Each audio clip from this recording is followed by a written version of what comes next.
Okay, well, good evening to all. Tonight we're going to be changing the strings on our G1 Gibson robot. I figured that not a lot of people have ever seen how this works, so we'll try to do it here amongst the noise. So effectively with this, pull the knob out, rotate over to the unwind, press once and it turns red, and then hold it down and the strings will unwind. Make sure your battery is charged before attempting this.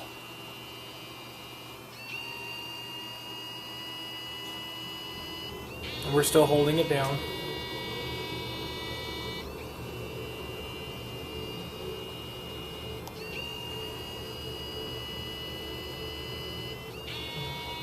And it's still unwinding.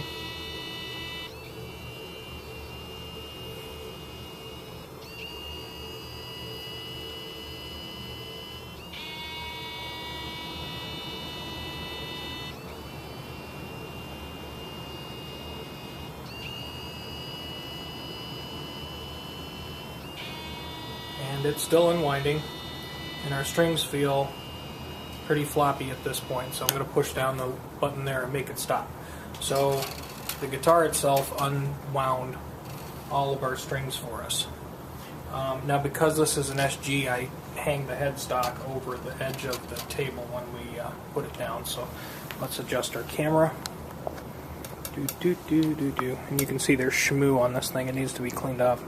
So we'll go down here for a moment, and then we'll go visit there. So once the strings are loose, and I mean they're loose.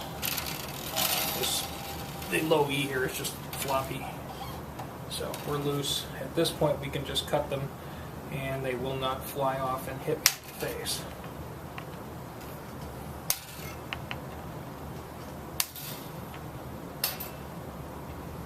That one broke way too easy. So I wonder if that one was on its last legs.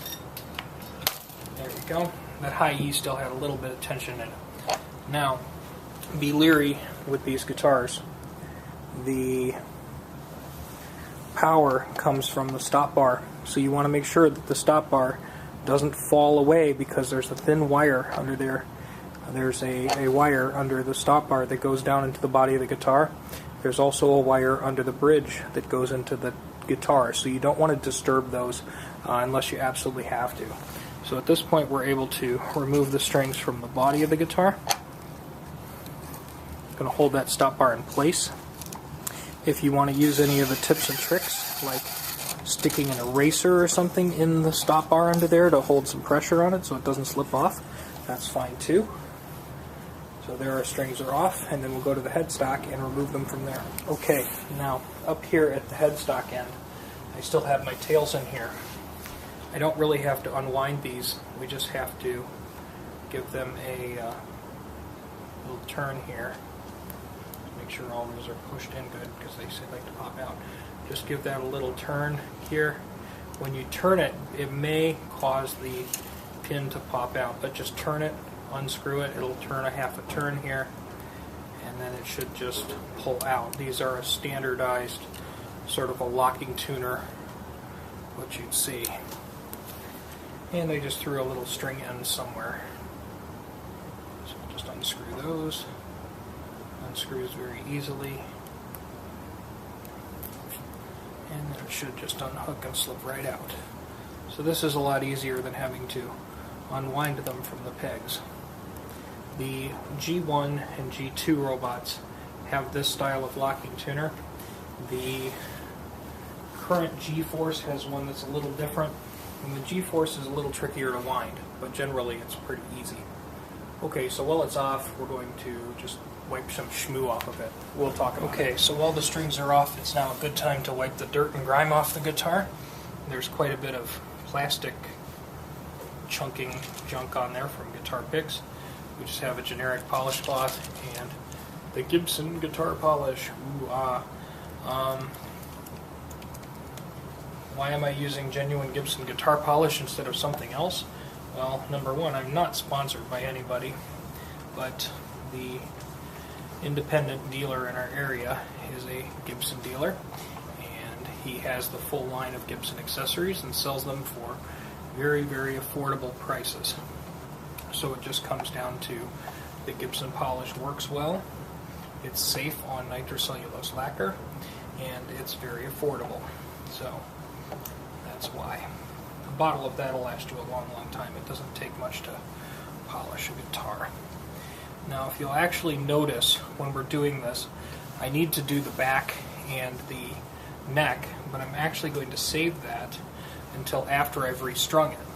Because if I'm going to flip this guitar over on its face, the bridge and the stop bar may slip and fall off, and I want to protect those wires. So my intention here is just to do everything on the top side while it's in this position, then put some strings on it, put some tension on the strings, and then we'll flip it over and do the back. So that's what we're going to do.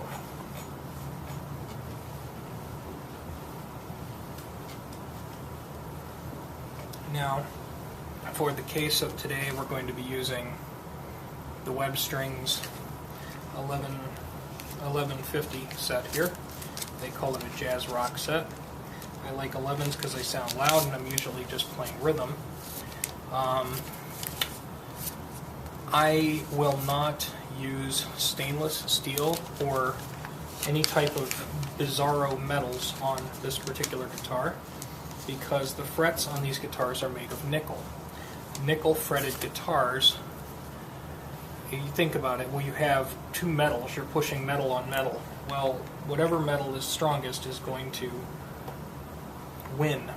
And the vintage old school strings are, this is fretboard conditioner by the way, vintage style strings were pure nickel wrap. So it was steel and nickel. The later strings were nickel plated steel, so the wrap was still steel. There were some that were plated with gold or brass or something like that. But stainless steel is a harder metal, and a harder metal against a softer metal like nickel. The string might last longer, but then the frets on the guitar get munched. And if guitar frets cost more, especially because they have to be put in and installed and everything, guitar frets are more expensive than guitar strings, especially if you're buying them from these people I buy them from. So our preference is to use a simple nickel-plated steel type guitar string. And let's see if the frets are really covered in goo or they're coming pretty good.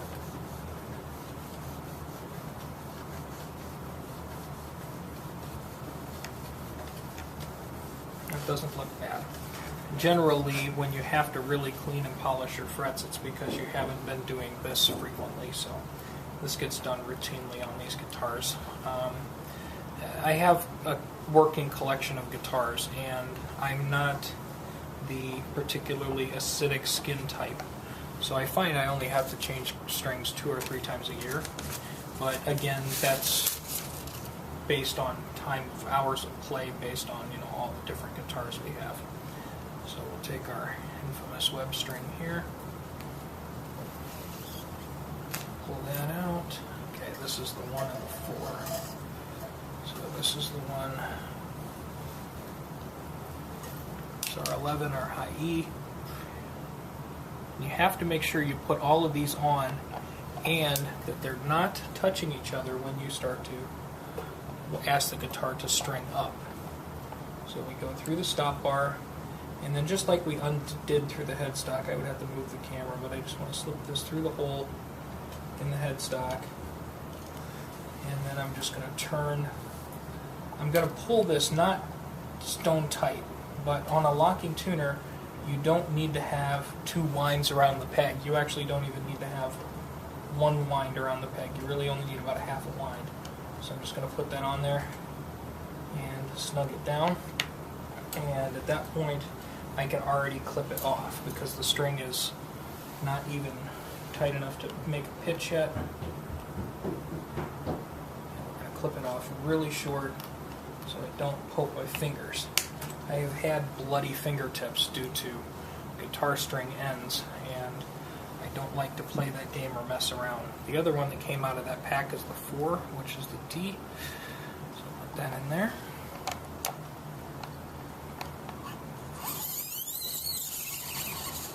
Slide that up over on the saddle.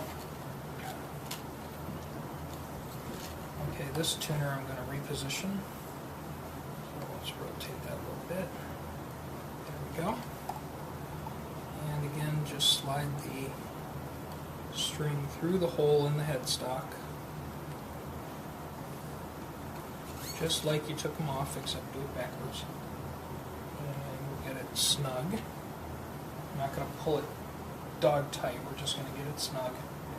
And then we just turn the cap until it locks into position. And then we cut it.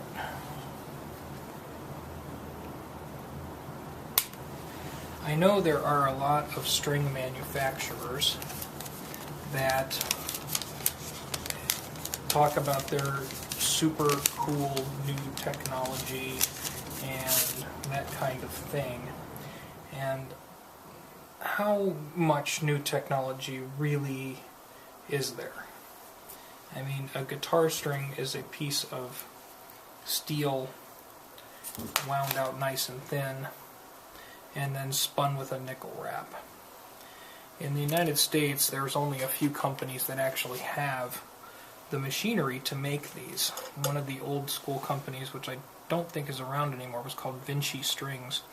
And I tried to look them up today, and they were a subsidiary of Washburn, I think, in the last of their days. And there's some guy named Thomas Vinci who's selling strings for a much higher price, but the original Vinci strings were very affordable. They did winding for a lot of people, so a lot of brands of strings that we're selling came out of Vinci's factory. Deodario, we know, does their own winding. GHS, we know, does their own winding. But not too many people do their own winding. So your Fender brand strings and your Gibson brand strings, because Gibson used to wind their own strings. They used to wind them in Elgin, Indiana at Elgin Accessories. And that's not true anymore. So if you don't know where it comes from, it probably came from D'Addario or GHS. But anyway, there's essentially, you have a piece of steel wrapped in a piece of nickel, and then it's blessed by a priest and dipped in magic cryogenic sauce and, just stuff. And I don't see that really does a lot of good. These string bags are coated inside to help prevent rust, and it just makes sense if you can get a fresh pack of strings from a company that sells a lot of strings. That's probably better than the magic top secret bags that are supposed to keep strings fresh forever or whatever. I mean, just I don't believe in magic technology voodoo. And there's way too much magic technology voodoo in the guitar business. Now, as far as coated strings go, obviously the Elixir ones are very, very famous. That coating feels kind of weird to me, and I never really liked the price. The coated strings from D'Addario actually don't feel like they're coated, but I do find that they last a long time. So some of my guitars that get used infrequently, like the baritones, and that being kind of an unusual string gauge, D'Addario is one of the few suppliers that makes them. So we get the D'Addario coated strings, and those will usually go for at least a full year. And again, that's with infrequent use because it's a baritone guitar. But I have almost never broken a string on these Gibson robots. They have this piezo here kind of gives a nice soft area there for the string to rest in, as opposed to the tunematic knife edge that everybody loves to joke about and give a hard time for. But tunematic saddles, there are aftermarket saddles for those of you that do find yourself breaking strings on them. I haven't been breaking strings on these after I sort of learned to stop playing poorly. The string breakage slowed down a lot.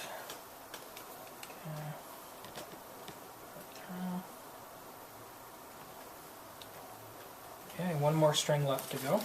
And I think this goes pretty quick compared to doing this without, because we're doing this sans any tools. I don't have any majestic magical string winding bobs, which if I had the motorized string winder, that would help on a traditional guitar, but I'd still have to wind this stuff around the peg.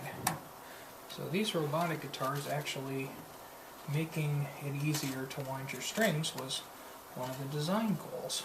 And I think it actually began to accomplish that. You'll see what I'm talking about in just a minute.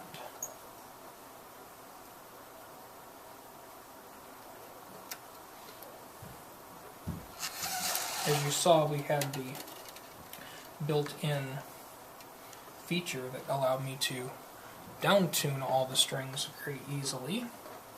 Now we will have a feature that will allow me to tune the strings back up without having to actually wind on the peg heads. Okay, so we have all of the, apparently we have elephants upstairs and a screaming child. We'll see what he wants. One moment. Okay, so we're back and we're going to string up our guitar. We want to make sure that the strings are not touching on the headstock, nothing's touching one another, and we just need to put it in string up mode. This should actually bring all the strings up to fairly close to in tune pitch. So we just bring this wheel over here to where it's green instead of red. We push and hold for 3 seconds, and the guitar begins to whine.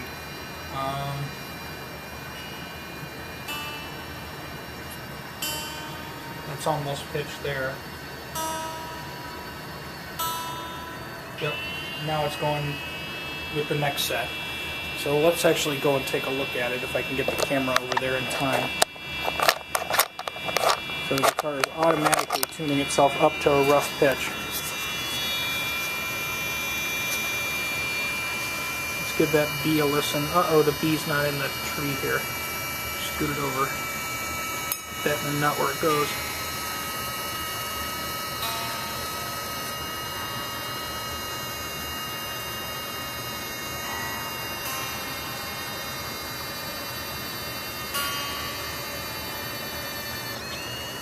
And now we're on our third set. So the guitar automatically will bring itself up to a roughed in version of the standard tuning.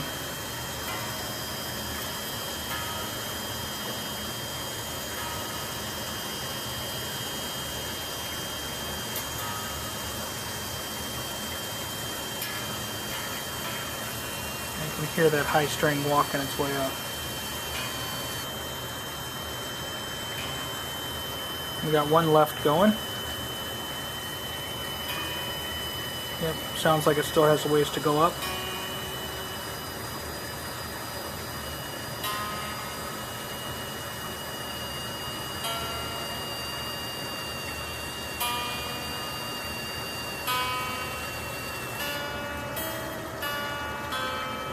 Okay, so they all have good tension on them.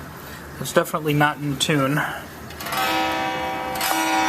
actually sounds like it made an open chord. I don't know if you can hear that. That's pretty cool. So, but they're all at least tensioned. And at this point it's kind of good. Give them a little stretch. A little stretch here. Just make sure they're all wound good around the peg. And this is an SG, so remember, if you have an SG, the neck has some flexion in it because of the nature of it. The neck isn't nestled deep into the body. So don't go too crazy here. Just give them a little stretch. And then we'll pull out our knob. And it'll go to standard pitch. And then we'll let it adjust itself.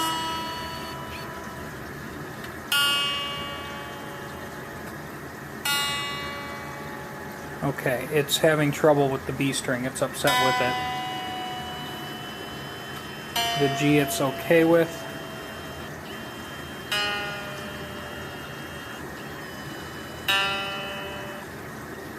The D.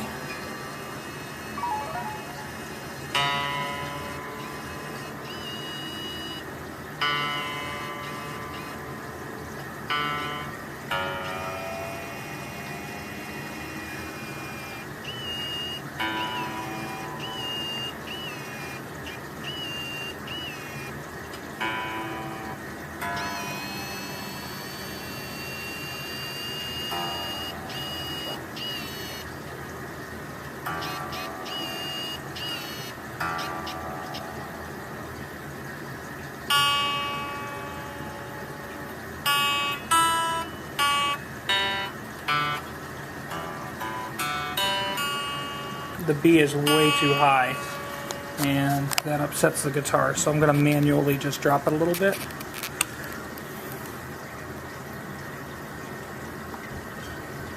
And we'll see if the guitar can pick up the change. There we go. Okay, so if the string is way off, the guitar will actually refuse to do it, but it did 5 out of the 6 automatically that shot, so we'll flip it over and polish the back. So boys and girls, what did we learn today? I think we learned that changing the strings on a robot guitar doesn't have to be difficult, and it can actually be a little easier than changing the strings on a conventional guitar. But you have to know what you're doing, and you have to read the manual. I actually did a double take on that string up thing because I forgot that this one's string up technique is different than the one on the Generation 2. So it was winding itself up automatically for me, and I was not sure what it was doing, so I actually stopped it and double checked the manual to look. And then I realized that what I told it to do was exactly what I told it to do. I mean, the command I gave it on the knob was the command I wanted to give it, and I just needed to be patient and let it do what it needed to do.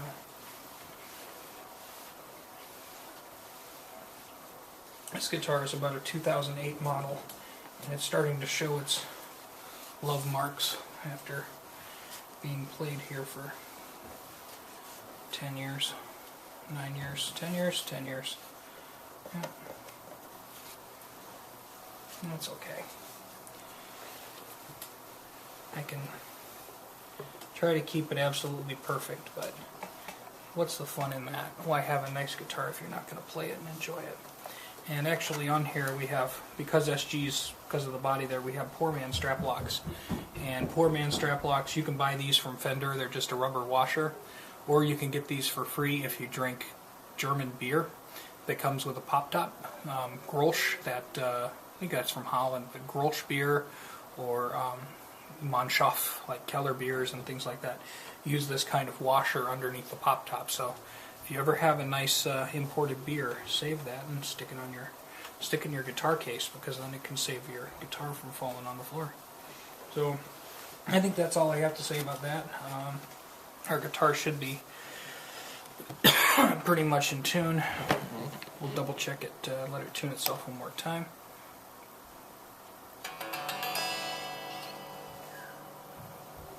Okay, so I don't know if you can see that. When I strummed it, it's happy with A, B, and G. A, D, and G. Now it's still happy with D, or with B.